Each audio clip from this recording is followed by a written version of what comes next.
Alors, un petit avant-propos avant de démarrer cette formation sur les nouveautés. Ça fait un moment que j'ai pas enregistré de formation autour de Lightroom version mobile. Je crois que la dernière fois, c'était à partir d'une version 6. Et donc là, nous sommes actuellement en version 9. Alors pour interroger la version sur laquelle vous êtes en train de travailler, c'est dans les paramètres de l'application que vous allez pouvoir avoir cette information sur le à propos de Lightroom. Voilà, actuellement j'ai une version V9 4.1 au moment où j'enregistre. Et cette version a été mise à jour, je crois, de mémoire aux alentours de mai 2024.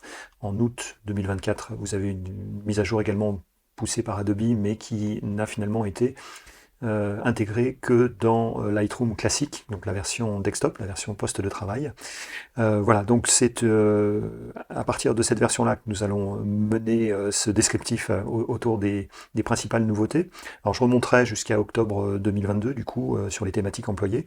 Voilà, on reparlera éventuellement de petites choses sur notamment les flux de production, la synchronisation notamment, c'est des thèmes qu'on va aborder également dans cette formation, même si ce ne sont pas forcément des nouveautés. Voilà, donc ça c'est une première chose. Et puis la deuxième chose, c'est que nous allons travailler à partir, je vais enregistrer à partir d'un iPad et d'une version avec un abonnement premium. Et cette version premium va me permettre notamment d'accéder au format RAW. J'ai quelques fichiers ici d'ouvert et déjà d'importer.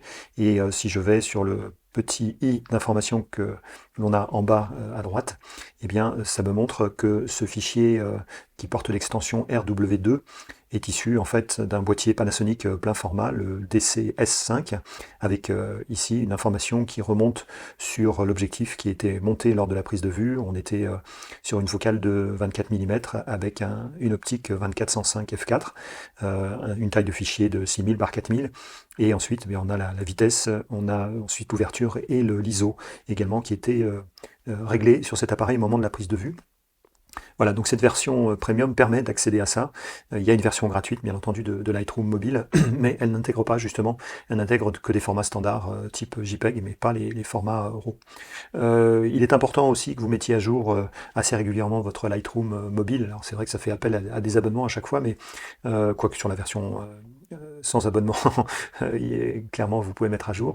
Non, je reviens sur cette histoire de mise à jour, puisque en fait ça va être aussi directement lié aux appareils qui vont être reconnus par justement cette version Lightroom mobile au travers de ce format RAW, hein, puisque je vous rappelle, ce format RAW est un format propriétaire lié à une marque et à un modèle particulier d'appareil.